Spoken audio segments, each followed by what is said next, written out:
নারায়ণং নমস্কৃত্য নরং চৈব নরোত্তমং দেবীং সরস্বতীং ব্যাসং ততো জয়মুদীরয়েৎ। অর্থাৎ নারায়ণ নরশ্রেষ্ঠ নর, সরস্বতী দেবী ও ব্যাসদেবকে নমস্কার করিয়া জয় গীতা বলে গীতা পাঠ শুরু করলাম। সম্পূর্ণ গীতা উপদেশ, গীতা 14 অধ্যায়, গুণত্রয় বিভাগ যোগ, শ্লোক সংখ্যা 1 হইতে 27তম, সম্পূর্ণ সংস্কৃত শ্লোক ও তার বাংলা ব্যাখ্যা। শ্রী ভগবানুবাচ পরং ভুয়ো প্রবক্ষ্যামি জ্ঞানানং জ্ঞানমূর্তমম যজ্ঞাতা মুনয় সর্বে পরাং সিদ্ধিমিতো গতা। পরমেশ্বর ভগবান বললেন, পুনরায় আমি তোমাকে সমস্ত জ্ঞানের মধ্যে সর্বোত্তম জ্ঞান সম্বন্ধে বলবো, যা জেনে মুনিগণ এই জড়জগৎ থেকে পরম সিদ্ধি লাভ করেছিলেন। ইদং জ্ঞানুমাপাশ্রিত্য মম সাধর্মমাগতা স্বর্গেऽপি নোপজায়ন্তে প্রলয়েন ব্যথন্তি চ। এই জ্ঞান আশ্রয় করলে জীব আমার পরা প্রকৃতি লাভ করে, তখন আর সে সৃষ্টির সময়ে জন্মগ্রহণ করে না এবং প্রলয়কালেও ব্যথিত হয় না। মম জনির্মহৎ ব্রহ্ম তস্মিন গর্ভং দদাম্যহম সম্ভব সর্বভূতানাং তত ভবতি ভারত। হে ভারত, প্রকৃতি সংভোগ ব্রহ্ম আমার যোনিস্বরূপ এবং সেই ব্রহ্মে আমি গর্ভাধান করি, যার ফলে সমস্ত জীবের জন্ম হয়। সর্বযোনিষু কৌন্তেয় মূর্তয় সম্ভবন্তি যা তাসাং ব্রহ্ম মহদযোনিরহং বীজপ্রদ পিতা। হে কৌন্তেয়, সকল যোনিতে যে সমস্ত মূর্তি প্রকাশিত হয়, ব্রহ্মরূপী যোনি তাদের জননী স্বরূপা এবং আমি তাদের বীজ প্রদানকারী পিতা। সত্যং রজস্তম ইতি গুণা প্রকৃতি সম্ভবা নিবদ্ধন্তি মহাবাহো দেহে দেহিনমব্যয়ম। হে মহাবাহো, জড় প্রকৃতি থেকে জাত সত রজ ও তম এই 3টি গুণ এই দেহের মধ্যে অবস্থিত অব্যয়বীজকে আবদ্ধ করে। তত্র সত্যং নির্মলত্বা প্রকাশম নাময়ম সুখসঙ্গেন বধ্নাতি জ্ঞান সঙ্গেন চানঘ। হে নিষ্পাপ, এই 3টি গুণের মধ্যে শতগুণ নির্মল হওয়ার ফলে প্রকাশকারীও পাপশূন্য এবং সুখ ও জ্ঞানের সঙ্গের দ্বারা জীবকে আবদ্ধ করে। রজো রাগাত্মকং বিদ্ধি তৃষ্ণা সঙ্গ সমুদ্ভবম তুন্নিবধ্নাতি কৌন্তেয় কর্মসঙ্গেন দেহীনম।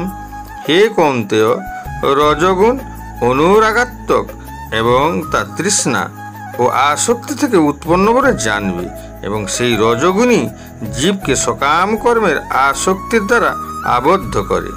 তমস্ত জ্ঞানজং বিদ্ধি মোহনং সর্বদেহিনাম প্রমাদলস্য নিদ্রা ভীস্তন্নিবধ্নাতি ভারত। হে ভারত, অজ্ঞানজাত তমগুণকে সমস্ত জীবের মোহনকারী বলে জানবে। সেই তমগুণ প্রমাদ, আলস্য ও নিদ্রার দ্বারা জীবকে আবদ্ধ করে।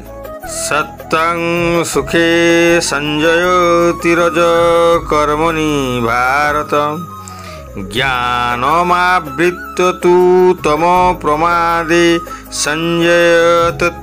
হে ভারত, শতগুণ জীবকে সুখে আবদ্ধ করে, রজগুণ জীবকে সকাম কর্মে আবদ্ধ করে এবং তমগুণ প্রমাদে আবদ্ধ করে। রজতমশ্চাভিভুব সত্যং ভবতি ভারত রজ সত্যং তমশ্চৈব তম সত্যং রজস্তথা। হে ভারত, রজ ও তমগুণকে পরাভূত করে শতগুণ প্রবল হয় সত ও তমগুণকে পরাভূত করে রজগুণ প্রবল হয় এবং সেভাবেই সত ও রজগুণকে পরাভূত করে তমগুণ প্রবল হয়। সর্বদারেষু দেয়স্মিন প্রকাশ উপজায়তে জ্ঞানং যদা তদা বিদ্যাৎ বিবৃদ্ধং সত্যমিতুৎ। যখন এই দেহের সব কয়টি দ্বারে জ্ঞানের প্রকাশ হয় তখন শতগুণ বর্ধিত হয়েছে বলে জানবে। লোভ প্রবৃত্তিরারম্ভ কর্মনাম সমস্পৃহা রজস্তেতানি জায়ন্তে বিবৃদ্ধে ভরত সর্ব। হে ভারত শ্রেষ্ঠ, রজগুণ বর্ধিত হলে লোভ প্রবৃত্তি, কর্মে উদ্দাম ও দুর্দমনীয় স্পৃহা বৃদ্ধি পায়। অপ্রকাশ প্রবৃত্তিশ্চ প্রমাদমোহ এব চ তমস্যেতানি জায়ন্তে বিবৃদ্ধে কুরুনন্দন। হে কুরুনন্দন, তমগুণ বর্ধিত হলে অজ্ঞান, অন্ধকার, নিষ্ক্রিয়তা, প্রমাদ ও মোহ উৎপন্ন হয়। যদা সত্যে প্রবৃদ্ধে তু প্রলয়ং জাতি দেহভৃৎ তদোত্তম বিদ্যাং লোকানমলান প্রতিপদ্যতে। যখন শতগুণ বৃদ্ধিপ্রাপ্তকালে দেহধারী জীব দেহত্যাগ করেন তখন তিনি মহর্ষিদের নির্মল উচ্চতর লোকসমূহ লাভ করেন। রাজসি প্রলয়ং গত্বা কর্ম সঙ্গীষু জায়তে তথা প্রলীনস্তমসি মূঢ় যোনিষু জায়তে। রজগুণে মৃত্যু হলে কর্মাসক্ত মনুষ্যকুলে জন্ম হয়, তেমনি তমগুণে মৃত্যু হলে পশুজনিতে জন্ম হয়। কর্মণ সুকৃত সাহু সাত্বিকং নির্মলং ফলম রজস্তস্তু ফলং দুঃখমজ্ঞানং তমস ফলম। সুকৃতি সম্পন্ন সাত্বিক কর্মের ফলকে নির্মল, রাজসিক কর্মের ফলকে দুঃখ এবং তামসিক কর্মের ফলকে অজ্ঞান বা অচেতন বলা হয়। সত্যাং সংজায়তে জ্ঞানং রজস লোভৈব চ প্রমাদমহৌ তমস ভবতঃ জ্ঞানমেব চ। শতগুণ থেকে জ্ঞান, রজগুণ থেকে লোভ এবং তমগুণ থেকে অজ্ঞান, প্রমাদ ও মোহ উৎপন্ন হয়। ঊর্ধ্বং গচ্ছন্তি সত্ত্বস্থা মধ্যে তিষ্ঠন্তি রাজসা জঘন্য গুণ বৃত্তিস্থা অধো গচ্ছন্তি তামসা। শতগুণ সম্পন্ন ব্যক্তিগণ ঊর্ধ্বে উচ্চতর লোকে গমন করে, রজগুণ সম্পন্ন ব্যক্তিগণ মধ্যে নরলোকে অবস্থান করে এবং জঘন্য গুণসম্পন্ন তামসিক ব্যক্তিগণ অধপতিত হয়ে নরকে গমন করে। নান্যং গুণেভ্য কর্তারং যদা দ্রষ্টানুপশ্যতি গুণেভ্যশ্চ পরম বেত্তি মদভাবং সহদি গচ্ছতি। জীব যখন দর্শন করেন যে প্রকৃতির গুণসমূহ ব্যতীত কর্মে অন্য কোনো কর্তা নেই এবং জানতে পারেন যে পরমেশ্বর ভগবান এই সমস্ত গুণের অতীত, তখন তিনি আমার পরাপ্রকৃতি লাভ করেন।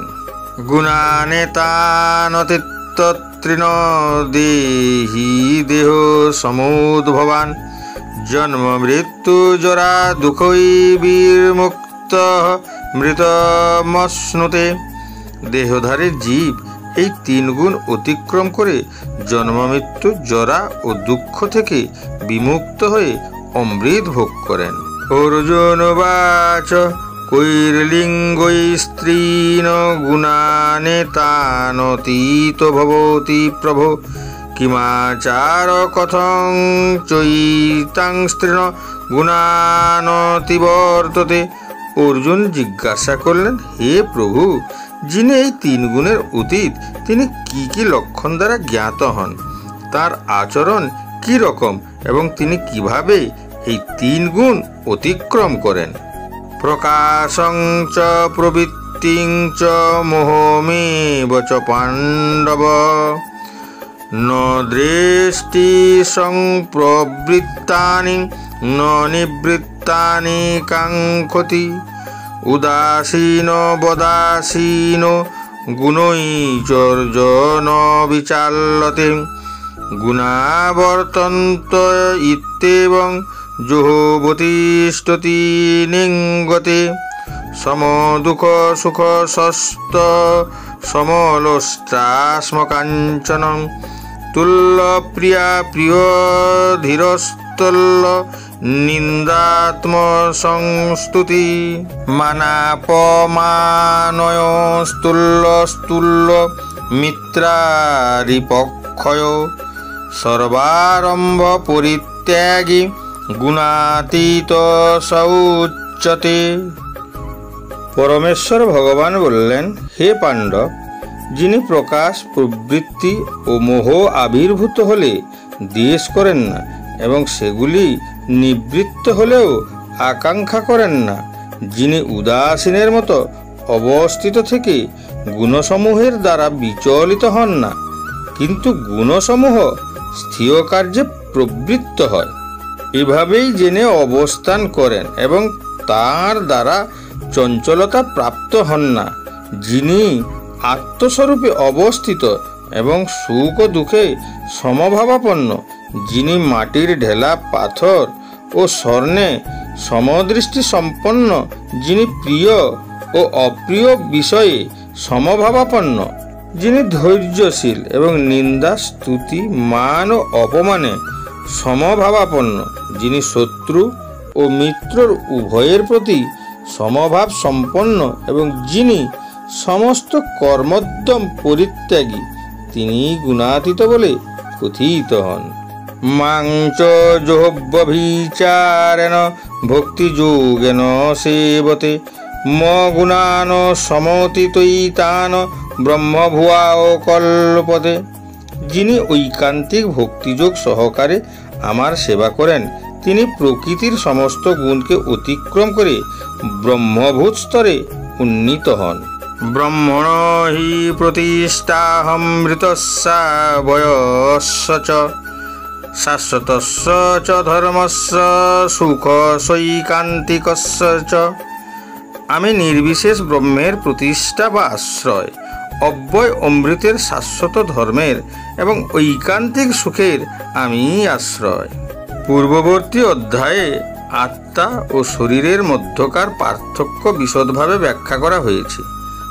এই অধ্যায়ে ভৌতিক শক্তির প্রকৃতি বর্ণনা করা হয়েছে এবং দেহের উপাদানগুলির উৎস এবং এইভাবে মন ও বস্তু উভয়ের উৎপত্তি। শ্রীকৃষ্ণ ব্যাখ্যা করেছেন যে প্রাকৃতিক শক্তি তিনটি গুণের সমন্বয়ে গঠিত, সত, রজস এবং তমস। শরীর, মন ও বুদ্ধি যা প্রাকৃতিক শক্তি দিয়ে তৈরি, তারও তিনটি গুণ রয়েছে এবং আমাদের জীবের মধ্যে গুণের মিশ্রণই আমাদের ব্যক্তিত্বের প্রকৃতি নির্ধারণ করে। শতগুণ শান্ত প্রকৃতি, পুণ্য এবং বিশুদ্ধতা প্রতীক। রজগুণ জাগতিক আকর্ষণের জন্য সীমাহীন আকাঙ্ক্ষা এবং অতৃপ্ত উচ্চাকাঙ্ক্ষা বৃদ্ধি করে এবং তমগুণ বিভ্রান্তি, অলসতা, নেশা এবং ঘুমের কারণ হয়। যতক্ষণ না আত্মা জাগ্রত হয় ততক্ষণ তাকে অবশ্যই প্রকৃতির শক্তিশালী শক্তির সাথে মোকাবিলা করতে শিখতে হয়। এই তিন গুণের উপরের ব্যক্তি মোক্ষ লাভ করে।